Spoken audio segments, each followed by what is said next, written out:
Welcome to this installment of Read Woke. Today, our topic is cooking woke, and we have special guest Shelley Buffalo with us from the Meskwaki Food Sovereignty Initiative. As a little bit of background, I would like to share this quote with you for you to think about as our program begins. Food practices emerge from history and social structures representing aspects of identity and social relations. The colonial impact on Indigenous peoples' food practices was cataclysmic, and its effects still reverberate today. This era began separating people from their traditional lands and waters, limiting access to traditional foods.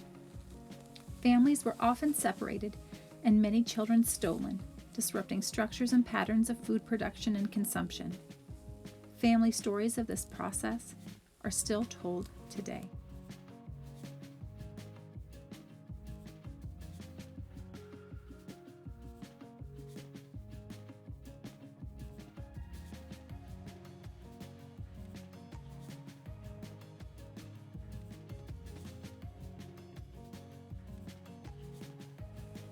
The mission of the Meskwaki Food Sovereignty Initiative is to secure food sovereignty by seeding, growing, and harvesting Meskwaki Indigenous knowledge and lifeways. Hi, this is Meredith with the Cedar Rapids Public Library, and I am so pleased and grateful to welcome today Shelley Buffalo. I'll give her the opportunity to introduce herself and a little bit about the Meskwaki Food Sovereignty Initiative, who she's representing today, and tell a little bit more about the incredible person that she is. So, welcome to Read Woke, this session, Cook Woke. Hi, Shelley. Hi, Meredith. Thank you so much for inviting me to be a part of this program. I'm local foods coordinator for Meskwaki Food Sovereignty Initiative. We are part of Meskwaki Workforce Development here for the Meskwaki tribe. And the main focuses of our program is to steward our indigenous seeds. So we have Meskwaki seeds that have been with us for thousands of years. So that concept, like our team of flint corn,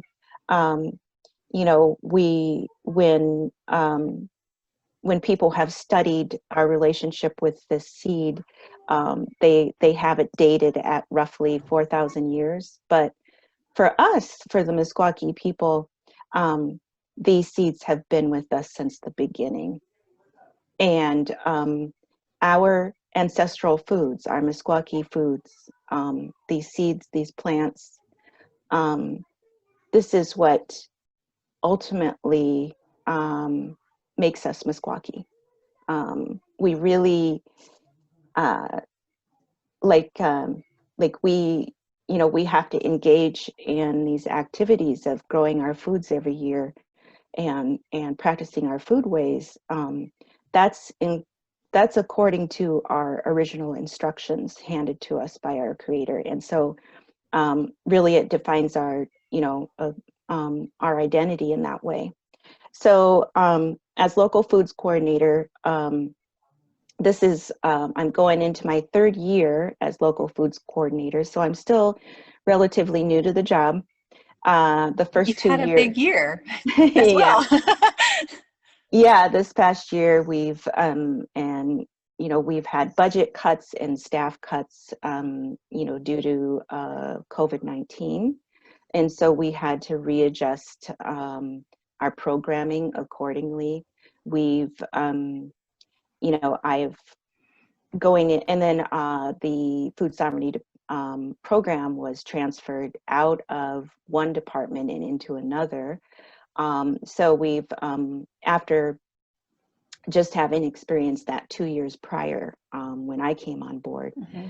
So it's basically now going into the 2020-2021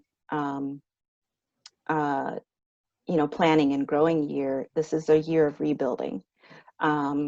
And then, of course, this summer, being in South Tama County, we were in the direct path of the derecho that came through on August 10th. And that destroyed our garden sheds. It scattered our supplies. It also damaged our crops, specifically our corn, which is a tall plant.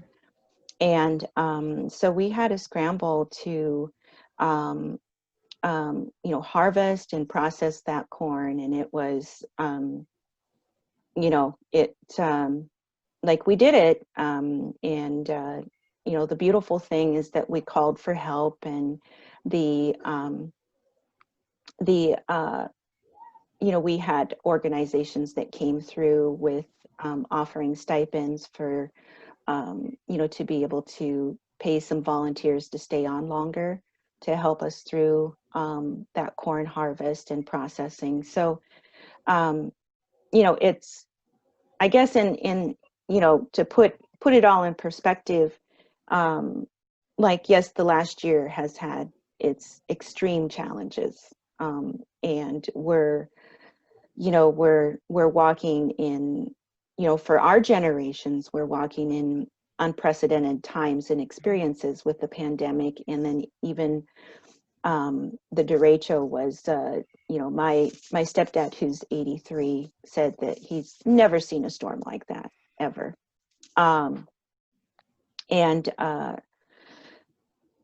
So we're also experiencing these increases to severe weather events. And so, the beauty of all of that, though, is that it has clarified, to an extent, what we're doing. What are we doing here? Why are we doing it? And is what we're doing important? Like, what parts of that? Because we, even in this program, we have a strategic plan that was developed in 2013, and it was passed by the tribal council. And there are a total of, let me just look here, there are a total of 6 objectives. And under those objectives, there are a total of 54 strategies. So to explain that, the objectives are these laid out goals. The community in 2011 and 2012, there were a group of individuals. Some of those individuals were from the Meskwaki community. Some of them were, and then a combination of people who came from outside, and community members that were VISTA workers. Mm-hmm. Also, the local foods coordinator and economic development director. These positions were created to get this food sovereignty program on the ground and running. And so there were, so it's been, on one hand, it's been built out from there. And there's been a huge amount of progress. On the other hand is that we have all of these goals of establishing either physical gardens, and but also, activities in these different partnerships with different programs within the tribal operations and the community. And they're all great. They're I'm going to establish a traditional foods club at the Meskwaki Settlement School, establish a farm to school program, the improve food literacy. Cooking and preserving food workshops. So all of these objectives, they're all good, and they all have meaning and purpose. I think that in the last 2 years of facilitating this program, and working through these different activities under the program, what I came to realize is just like, we just don't have enough capacity to do all of this. And capacity specifically is staffing. You need people, because like this is a really, ambitious plan. And no one person can do it all. And So that was, there's implementation and sustaining too, yes. right? I mean, it's one project to start a program, but then to make sure that it's continued and that it has some continuity to it, and it'll grow itself usually, right? Like, because you start a network of people that experience it and then continue to support. But that's hard. That's really it's hard. it's very difficult. And so like, and also in implementing, the different projects under the strategic plan, we were able to assess really like how effective that is. Like, how effective is this activity? Like, people enjoy it, such as our community meals. So with the pandemic, like, we couldn't do any of those big gatherings, our community meals, where we, they were great. We were able to invite some chefs in from the larger Upper Midwest Food Sovereignty network, and who are like, awesome, not just awesome chefs, but they're awesome people. And it's like, they're they're out there doing this in that larger network. So you're able to bring those connections and all of that energy in to pulling off this big community meal. So like, it was a lot of work and it was crazy, but it was a blast. But with COVID, we can't do that right now. We have to take a break from it. And that was the interesting thing, is like, that's been a good thing, because we could really then have that perspective of like, all right, it was a good thing, but we were doing it too much. Like, we don't have a staff person who's like specifically an events planner that can handle all of that. And it was taking away from our focus on the most important aspects, which is, and I'm being really careful with my language, because I can't say things. I can't address the seeds and the plants and our foods as things. I don't want to say the most important things, because they're, these are living beings, and who have a right unto themselves to continue. And we as Meskwaki, our relationship with these seeds is since the beginning of our existence. And so, we got so busy doing, these all of these activities and all of these projects and stuff. And it's almost like, that seed keeping and that fostering, the rejuvenation of Meskwaki farming for our community, that was getting lost in, the hustle and bustle. And I think that's something that's really like the experience of so many of us here in modern society, is like, we're conditioned to just go and go and go and do more and multitask. Like, I really resent that concept and that word, because it's really not. You can't multitask. You're not focused on one thing. You're not completely present. Yeah, you're not. And it's like, I'm a human being, and I'm if I'm giving any task, like, I need to be present. I need to be able to focus on this. Otherwise, like, why am I doing it? why am I doing this? Why am I giving my time and energy to this? And you know, asking those questions like why, what have I been tasked with? Like, what is the essence? And so, you know, this year has really, you know, it's been a real enlightening year. Yeah.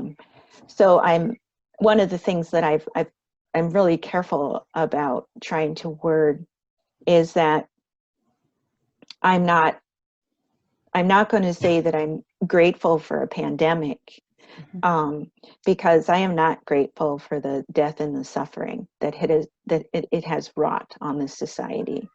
But what I am grateful for is that I am grateful for um, being a part of this, for experiencing this, and for everything that it's teaching. You know, what the pandemic is speaking to me. You know, and I'm here to accept those lessons, and I'm here to, you know, I'm here to listen. The same thing with derecho. I think there was um, a soon after the derecho, when we were still you know, we were still scrambling to save the corn that had been flattened on the ground, you know, to make sure that all of that food and that seed didn't go to waste.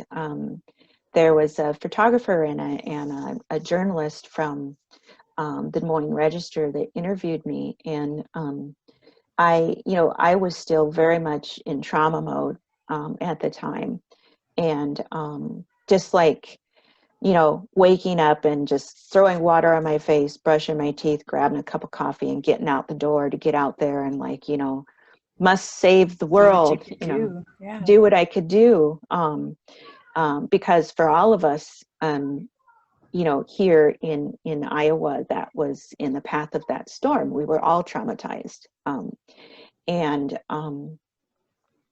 but I said, so, like, you know, that's the thing. It's like, I'm, once again, you know, I'm not going to say I'm grateful for that destruction, um, because of the amount of suffering that it created. Um, and then there was some loss of life too with the derecho. Um, but I'm grateful to have been in the path of it, to have experienced it. And specifically with that weather event, because, like, from my indigenous point of view, that weather, you know, those forces aren't things. They're not inanimate, you know, that's powerful beings that came to visit us. And so I, I, you know, I was a witness to that power, and, you know, I'll never forget it. And but what it revealed to me is, once again, you know, what what's what do you need to be doing truly? Like, you know, we're staring in the face of increased severe weather events. We are, you know, we are now, you know, we are in climate change. We are, um, you know, we're also, you know, in the midst of this process of, you know, this young nation of the United States having to come to terms with the type of systems of injustice that it was founded upon. And so there's, yes, there's this awakening within what's oneself, that, like, you have to ask, like, what's my task in all of this? Like, what's my part in all of this? And what are the kind of choices that I can make that's going to, um, I guess, you know, that's going to hear the call of humanity, and all of life on Earth. Um, and one of the biggest things is looking at that larger perspective, and you know, the trajectory that's like, you know, has been thousands of years in the making. Um, you know, because these systems were, uh, you know, came out of I guess like earlier, you know, we were talking about Rome and creation of the police state to control the slaves, you know, that served the ruling class. Yeah, this has been a long time in the making. This isn't something new, you know. And the if you look at world, you know, if any of you have studied world religions, you understand that there has been a this process of replacing religions of nature, which are um, which, you know, if you wanted to qualify that with a gender, that's female centered. Um, you know, the even for people whose ancestors are in Europe, you know, think of the all of the goddess statues, you know, um, that you know, come from those ancient traditions. Well, those were replaced with religions of man, you know, and a very, very different type of understanding of you know, their place in the world, um, where humans then, um, instead of being a part of this larger system, um, this a part of this, you know, incredible interrelated system of life, um, then all of a sudden you have man as um, you know, up this hierarchy where everything was laid here for us, for humans, you know. There's a phrase, man against nature, right? Yeah, yes, I mean, that's a phrase that's, I think, used, yeah. and And that's it's just the mhm. opposite. And it's religions of man, that it's, you know, the everything is here for man's dominion.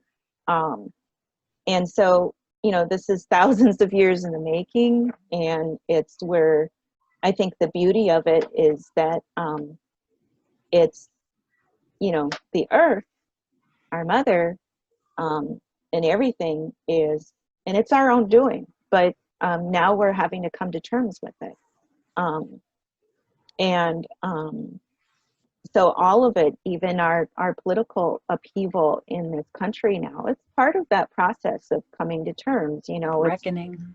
yes, the curtain's been pulled back. um, like we really, um, you know, like the title of this series was is to cook woke.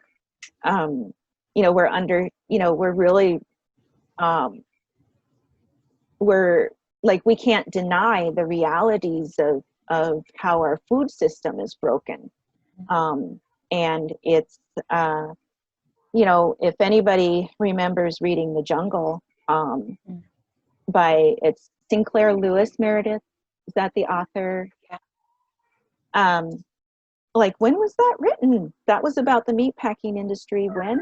Like, early, Early 20th century. yeah, early 20th century. And those conditions still exist. With COVID-19 coming, the patients coming out of the packing plant there in Waterloo, there was like a 50% survival rate, you know, when it really hit that packing plant. And that number comes from somebody that I know that was a healthcare worker treating those patients. And it was, you know, so it's like, uh, you know, we do need to cook woke, and we do need to eat woke. Um, like, this is, you know, it's a, and it's a beautiful thing along the lines of eating woke. So we, I mean, when we're looking at, you know, just this overall trajectory that we're in the middle of, you know, this coming to terms of our, you know, whether it's our system of government, or our economy, and how that's affected everything. Um, like, one of the most powerful things that you can do, and it's our, you know, it's our food sovereignty thing, is to eat woke. We, here at Meskwaki, and it's it isn't specific to here. This is like the overall American diet post World War II really was transformed.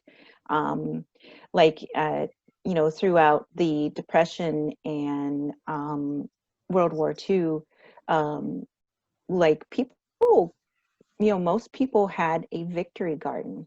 Mm. hmm And so my grandmothers and my mother, whether, on my mom's side is non-native, on my dad's side it's Meskwaki, but they all grew their own food. My mom grew up, um, you know, being taught by an amazing gardener, and she, my grandmother on that side gardened until she couldn't anymore. I mean, until, she had just these amazing strawberries and stuff when we go to visit her. So she was growing her own food, right up until the time that she had a stroke and couldn't do it anymore. um, so my mom carried on this knowledge, and so when my mother came here as a very, very young woman and married into the tribe, um, she already had like that those sensibilities, and Mm. so it was, that was, she has a story of when she was pregnant with me. I was a September baby, so she Mm. carried me through the heat of the summer. But that, she would be with my dad's family out hoeing and weeding in the garden, and they would go in to eat lunch, and she would just stay out there because she just, it was just too hot and uncomfortable for her to even have an appetite. And so, but I always think back to that, like, yes, my mom, um, you know, that's that's so cool that, uh, um, how, like, yes, I was in her belly when she was growing foods Indian way, although she was not from this community, and so, like, that's the type of what, one of the chefs that come to help us with our community meals. She's, uh, upper upper Midwest, is part of our Indigenous Foods Network. Her name's Renatriation, and she one of the things she talks about is that our ancestral foods really wake up that cell memory. And what Mm. I was saying about, like, post World War II, um, what came out of the food sciences at that time was, the the refinement of foods, whether it was grains or fats, to an extent that gave them a long shelf life. Um, and so the hydrogenated oils and, that were in everything from bread to crackers to whatever, well, they could Yeah. stay on the shelves longer. Um, it made foods cheaper, because of that. So on one hand, it was like, you can see the motivation behind this is, in food preservation and production. You're looking at a system that needs to feed more people, that needs to do it efficiently and needs to do it, like, in a cost-effective way. The unfortunate thing with all of these, highly refined, inexpensive foods is that, more so than not, they ended up being the mainstay of the, American diet, Modern American diet. Yeah. including the indigenous diet. And with the indigenous diet, because of removal, from and lack of access to land, as well as, um, the boarding school effects on passing down of that, of the farming knowledge and all of the knowledge, the The whole language and culture. everything.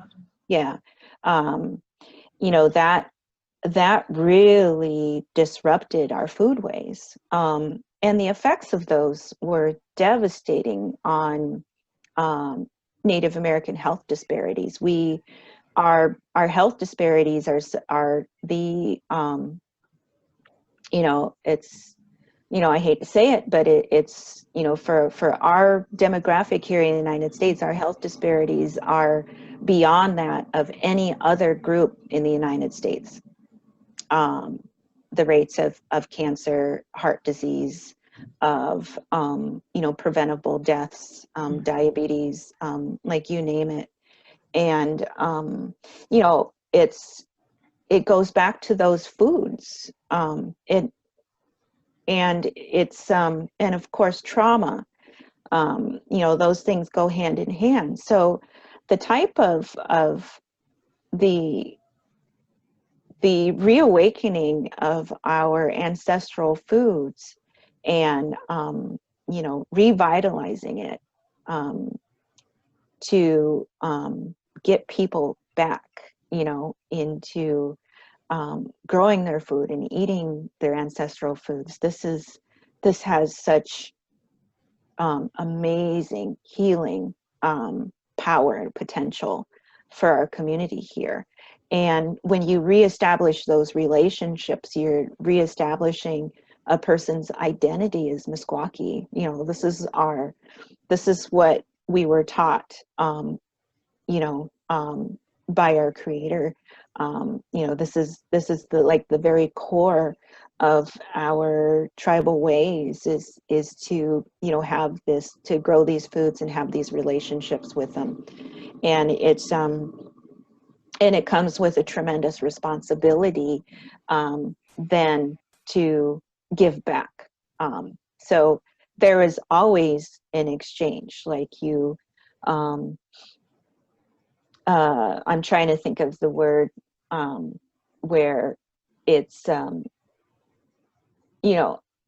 before things were monetized, there, we had tremendous wealth here, and it was always, typically the wealth was measured in, the amount of tama flint that we were able to grow and process into a type of, a food staple. And here it's it's just treated as gold. So if you had that, if you were able to produce that, then you were seen as wealthy, and we didn't have, the only form of poverty that we had in our Meskwaki society was being corn poor, basically. If for whatever reason, if you, if you did not, if you weren't able to grow, that bounty, then you were pitiful, you were poor. And, so that was our, that was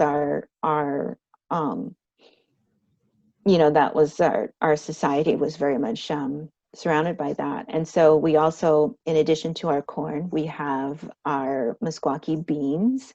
And, some of these seeds have fortunately been with us continuously. Some of these seeds we've rematriated. And so that's a vocabulary term that I want everybody to learn. We're familiar with the term repatriate. And so, at our tribal museum, we have a collection of Meskwaki, historical Meskwaki, our beadwork and our applique, and, there's a dugout canoe. There's just, there's so much in that collection, and, there's a lot of that collection that was repatriated from museums as well as private collectors to come back to the tribe, to its rightful place, because these were all made by Meskwaki hands. And, this is a part of our connection to our ancestors, and, reconnecting to all of those ways. But with seeds, with foods, our entire Turtle Nation movement for food revitalization, took over that narrative. And so we call that rematriation, because seeds ultimately not to get too specific, but all of us know where seeds come from. They come from the feminine. They come from the woman, and they, traditionally the women are the farmers. The women are the keepers of the seeds, and so that's why rematriation is such a powerful and important term, and I want everybody out there to embrace it, to understand it, and we'll find some materials, Meredith, to put on the links so people can Perfect. read about it. That would be really cool. I love Um, that. so we have our what in general terms we call our red climber bean, which is a pole bean, and that's the seed that we've had with us continuously. But we've been able to bring back a little teeny cowpea, which is called biwa, and which is one of our cooks here, one of our knowledge keepers, Beverly. She was just telling me yesterday about how much she loves the flavor of biwa. And so a lot of these foods, they're prepared very simply because they come from our preservation. Our traditional preservation method is drying. So even our whether it's our corn drying methods or the bean drying methods, there we do have a white bean that Reagan, who just up until October 2nd, she worked with us for 3 years. She was here, and she has this wonderful science and botanist background, a young lady. Um, and we were finding as we were growing out this white bean and trying to get it to seed stage that it was really difficult to get it to seed stage. It just didn't want to dry out, and it tended to get kind of rusty and moldy. And we figured out it's like, this is the green bean. This is like, it's not to be eaten as a dried bean. It's to be eaten as a green bean. So growing out, rematriating the seeds and growing out the foods it's a process. It's this beautiful learning process. You're learning something new almost every day, which is that's one of my strengths. Is I love to learn. You know, it's not always easy to ask questions, and especially in our community, we have a lot of inherited trauma, and we have a some generations that really went through the cultural meat grinder, which is the Yeah. boarding schools. And what that did to those kids is it not only stole them away from their families and their communities and their culture. What it did was it introduced shame, so that like my dad, who went to boarding school when he was a child, he was beaten for speaking his language. So any of those native kids that spoke their language to each other were physically punished. So that when you have those children come home and have them come into adulthood with just this very confused, you can imagine the type of conflict within them about their own culture, and then you're asking them to pass down the language. You're asking them to pass down this knowledge to the younger generations, and it just stopped happening, because um, you know by definition, being Indian meant that you should be ashamed of all of that. And that's something that's not, it's only like in recent years that that's truly been articulated. There's been some beautiful work done on historic trauma, that actually, that work started with working with and interviewing and studying the generations that survived the Holocaust. And then so we can find some articles, we can find some materials that explore historic trauma, so people have a deeper understanding of that.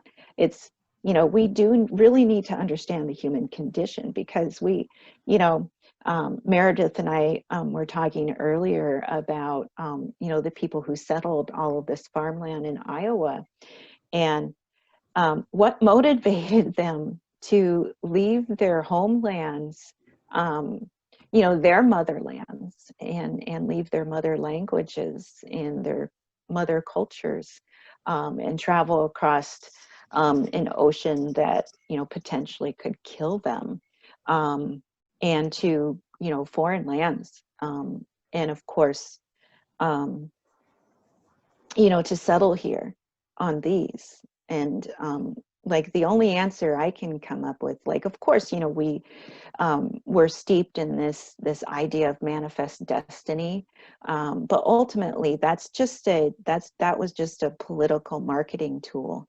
You know, manifest destiny. You know, people, you know, I truly believe that those settlers themselves were coming out of trauma, um, because of the the because of their own experience of probably being you know, marginalized within their own homelands. So you know, I think it's not only would I like people to explore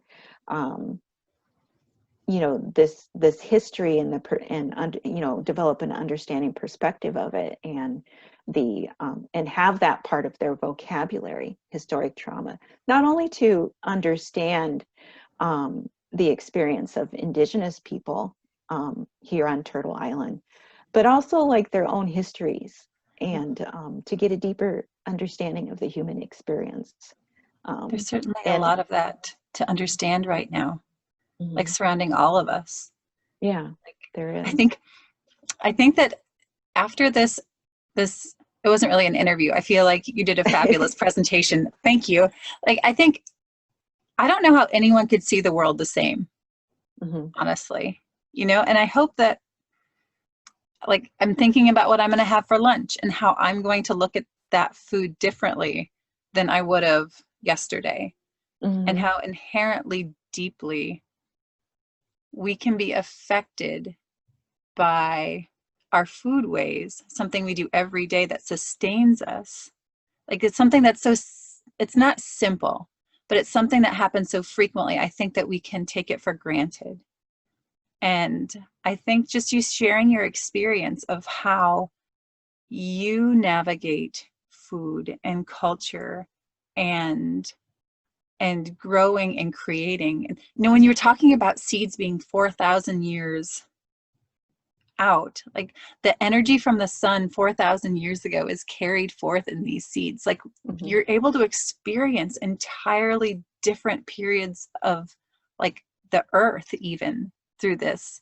And Yeah. it's just incredible. It's incredible. And the beautiful thing about that is that, so, you know, uh, my generation was the generation where, like I said, you know, a lot of our parents and grandparents had been through, you know, the boarding school meat grinder. That's kind of like, you know, that's my way of illustrating, you know, Mhm. just what it did to people. And so, you know, so many, including myself and my generation, weren't afforded um, our ancestral ways, you know, being taught to us. We weren't afforded our Meskwaki language in a way that could help us to be natural speakers. You know, it was in pieces and parts. You know, it was fragments of what it had once been, as far as like the passing down of the knowledge. But the power in these seeds is this: it's such that in spite of all of that, when you have those seeds in your hand, and then when you plant them and grow them out and you take care of them, um, they not only come back to feed you in a way that awakens your cell memory as a Meskwaki person, but like my experience personally has been that they connect me to all of my grandmothers going back thousands and thousands of years. And so it heals, you know, in one growing season, it heals that disconnect. One growing season can do that. And then it continues. Yeah.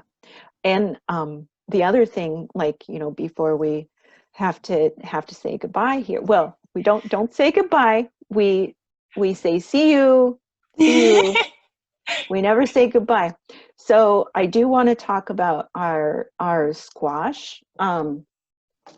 And so this is something that I always wanted to do, which is our traditional squash drying. So this necklace is, these are pretty much the kind of the neck of a striped cushaw.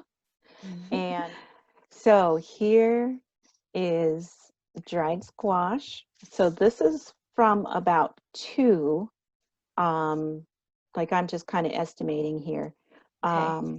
2 striped cushaw, and this is like the body of it, you know, the kind of the big belly of it, and this is about 2 of them, you know, that are dried, and then I strung them into this necklace to keep hung up, and the neck part. So I'm going to show you a tile that was, this tile was printed by Bob Waseskuk, and it was in the mid-century, 20th century, in the I think late 50s, early 60s, that there was, these tiles were produced out here. It was called Tama Arts. And so this shows, so the Meskwaki artist who created the screen for this, it shows that cutting the striped squash, this illustrates the processing of striped cushaw winter squash. And then you see the drying rack and all of the, you know, all of the pieces. Yeah, I'm trying to, I don't want to say fillets. I had a word for that. So this is our traditional preservation methods, is drying. And the beautiful thing about that is that, you know, these are sun dried. So Beverly, our one of our beautiful knowledge keepers here at Meskwaki, I was asking her about cooking this, and she said, oh, it has the best flavor.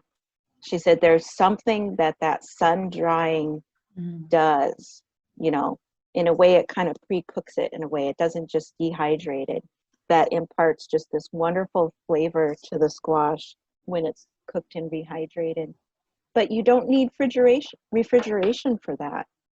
I mean, ultimately you can set your drying rack out at your garden, you know, and just as you're right next to it. Yeah, as you're harvesting, you can cut up that cushaw and you can dry it as you're out there, you know, doing your other gardening. It's remarkably efficient. It is. You know, it's like this beautiful system that requires, you know, seemingly little and has such a great impact. Even just like not having to walk very far to set things out to dry. Like it's all so harmonious. It is. It's just, you know, it's talk about walking and living in beauty.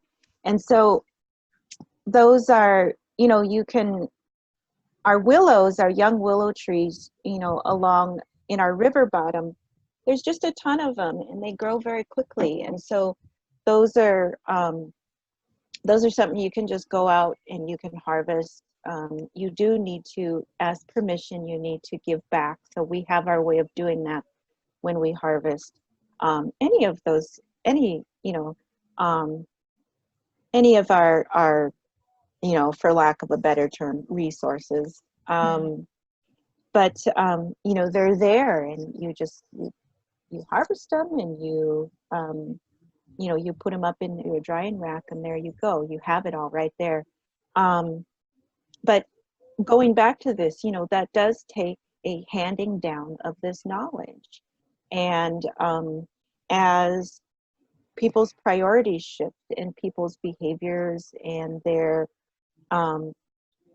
where they're spending their energy and their time, for all of us, it's, that is all shifted so much, even from our parents' time, even from our grandmother's time. So like all of, like we're talking about, earlier we were talking about how post World War II, really, how our overall food system here, how much it dramatically changed, and the health effects of that. Now we're in the digital age. But the beautiful thing is that, we just need to be more mindful of how we use it. So right now, even with the pandemic, Meredith and I can connect, and we can have this wonderful conversation. So it's like, be mindful of how you use your time. Let that allow some time for, definitely for learning and for reading and for,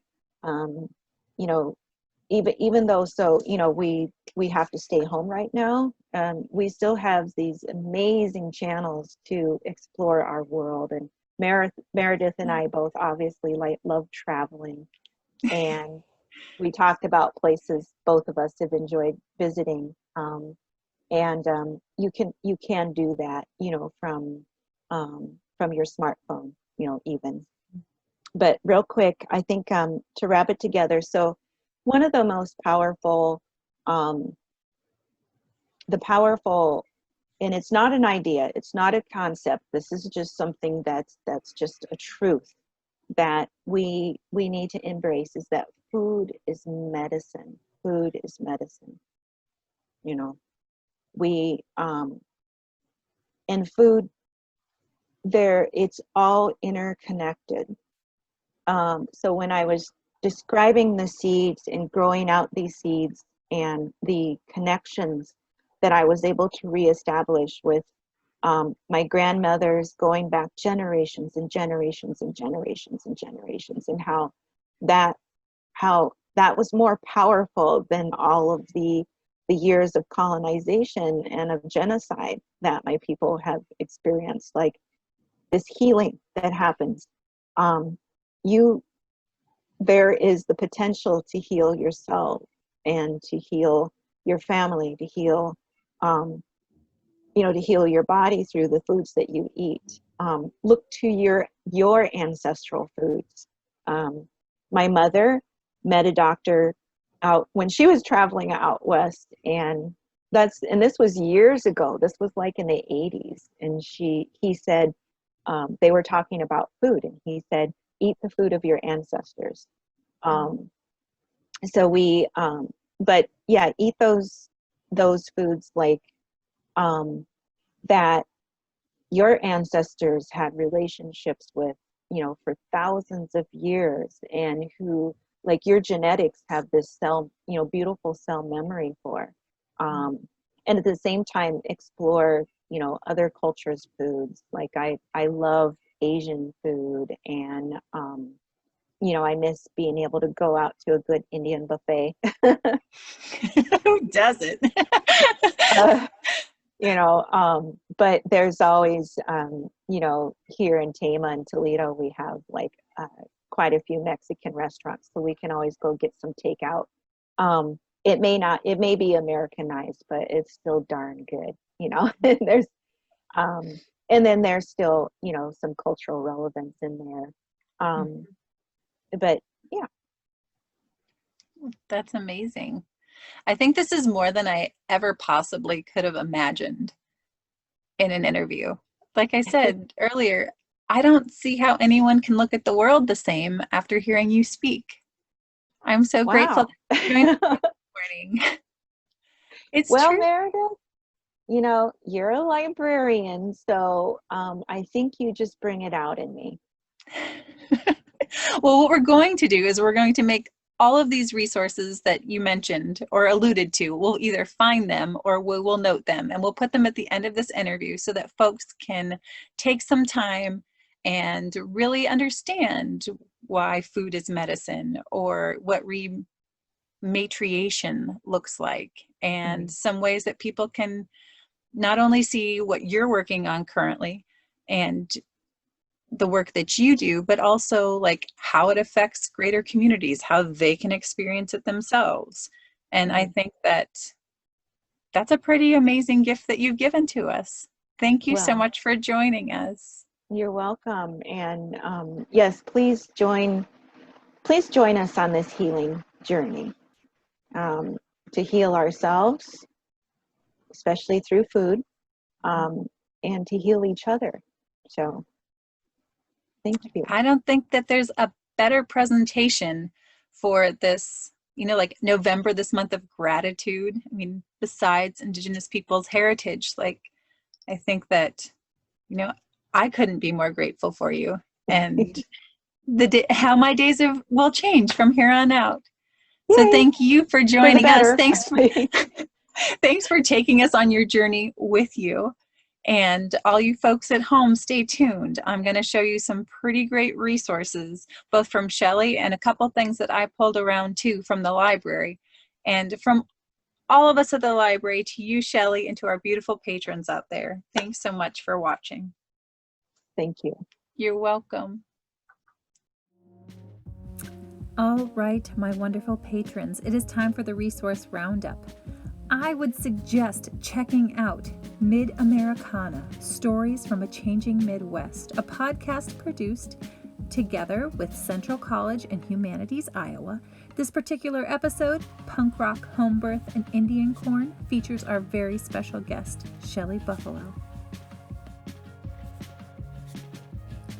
Shelley recommends Buffalo Bird Woman's Garden by Gilbert L. Wilson.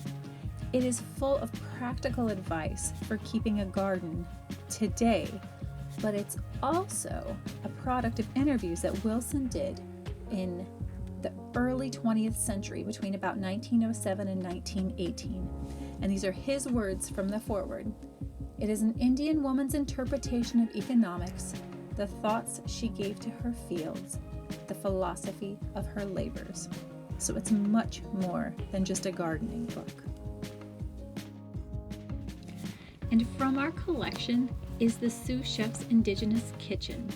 It's a recipe book, but it also includes lots of interesting information about foraging and the origin of Indigenous foods. Sean Sherman is not only an accomplished chef, but also a mentor in the culinary community, having created a space for folks to explore Indigenous food, hone their culinary skills, and to gain experience to be able to create a career sharing Indigenous foodways with others. And for those of you that like lists and concrete things, the Native American Food Plants Ethnobotanical Dictionary by Daniel E. Moorman is a great resource. It has both scientific and common names of plants and has them categorized by the different ways that they're used or their location where they were used. So it's not just about the practical application of a plant, but from an anthropological standpoint or a botanical standpoint as well, where it comes from, who is using it, and for what purposes. And for a younger audience, there is Fry Bread by Kevin Noble Maillard and illustrated by Juana Martinez Neal. This winner of the 2020 American Indian Youth Literature Picture Book Honor depicts a modern Indigenous family and the food they share and the ties that bind.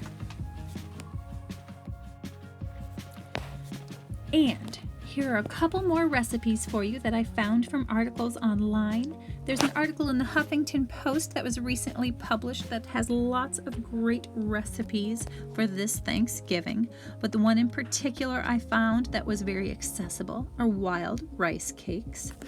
And then there's also this article from Indian Country Today, which is a little bit older, but still has some fabulous recipes. Again, very accessible. And in this case, ojapi is something that's a bit of a condiment and can be changed up a little just depending on what you have available. And as a friendly reminder, you have been watching a Read Woke video. If you would like more information about the Read Woke Reading Challenge or any other questions, please contact the library at 319-261-READ or visit crlibrary.org.